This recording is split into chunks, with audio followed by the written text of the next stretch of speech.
Hello, my name is Tasha Vasilic and I'm from Serbia, and this is the research that I've been doing in Serbia and the region on hate speech during the COVID-19 virus pandemic in the Western Balkans, experiences and lessons. Hate speech during the COVID-19 virus pandemic in the Western Balkans. At the time when the Western Balkans, Europe, and the world are facing the COVID-19 pandemic, I am engaged in researching and collecting hate speech data on social networks in Serbia and the Western Balkans environment as a region very sensitive to this social phenomenon. Based on the presentation, we will be able to come to the common conclusions and recommendations on how to prevent and influence the occurrence of hate speech against minorities and vulnerable groups in the environment during a state of emergency in the world and collective health threat. What will the presentation consist of?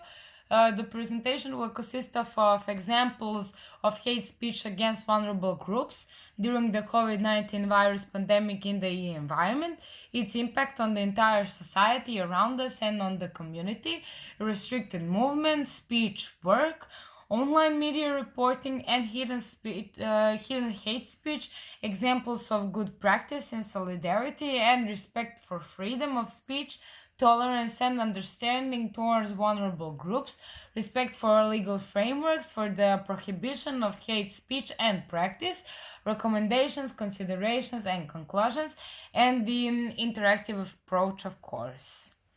So in the Western Balkans, we have Serbia, Bosnia and Herzegovina, Montenegro, Macedonia, and Albania. A population of Serbia, when we're talking about Serbia, Serbs, Hungarians, Croats, Bosniaks, Albanians, and Bulgarians. Religions, we're talking about Orthodox, Catholics, and Muslims.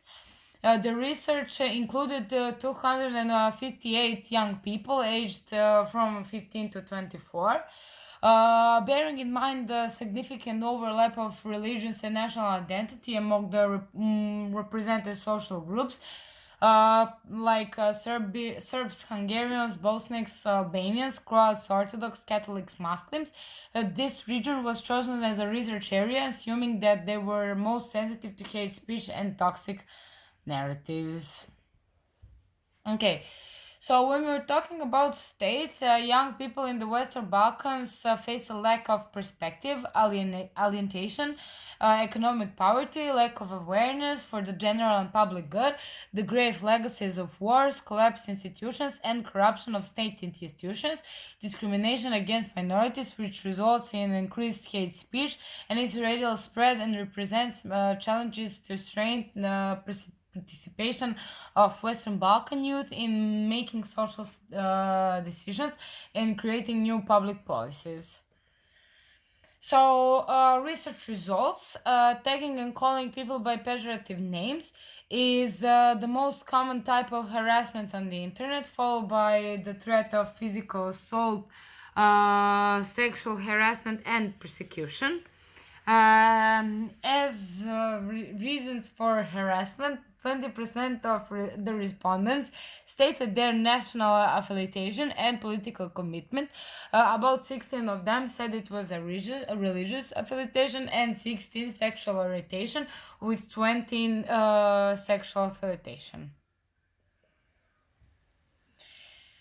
A quarter of young people pointed out that in previous months they have been the victim of discrimination in their local communities, and every 9 participant in the survey said that he has been the target of hate speech, mostly due to political affiliation, religion, or national affiliation.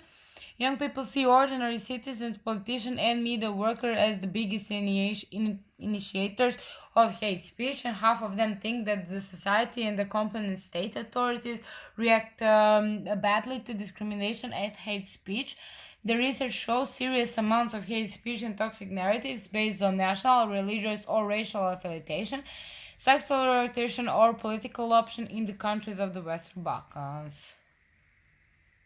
The Balkans that make up my region are no longer a place where political officials encourage and support hate speech, but that kind of negative discourse has not disappeared from the public life, unfortunately. Parliaments are still a place where hate speech can be heard from time to time, and that kind of public address has not disappeared, not even from traditional media. Calls for violence, threatening hatred, xenophobia, threats to national and sexual minorities are nevertheless increasingly found on the internet in the particular or various forms, social networks, and media web portals. What constitutes particular difficulty is the comments found on individual sites, which mostly contain hate speech and invocation of violence. It is very difficult to react to this phenomena under the existing legislation, and it is very difficult to hold the editors who don't remove such comments from their sites responsible for such atmosphere. The most drastic examples of hate speech on the internet are those that call for direct violence and confrontation with individuals. What is in the psyche of a person and what is the intention followed by an action, that is the manifestation, encouragement, and effect that will cause, or the harmful consequence from the survival or the phenomenon of hate speech, and how to raise the awareness of the need for eradication.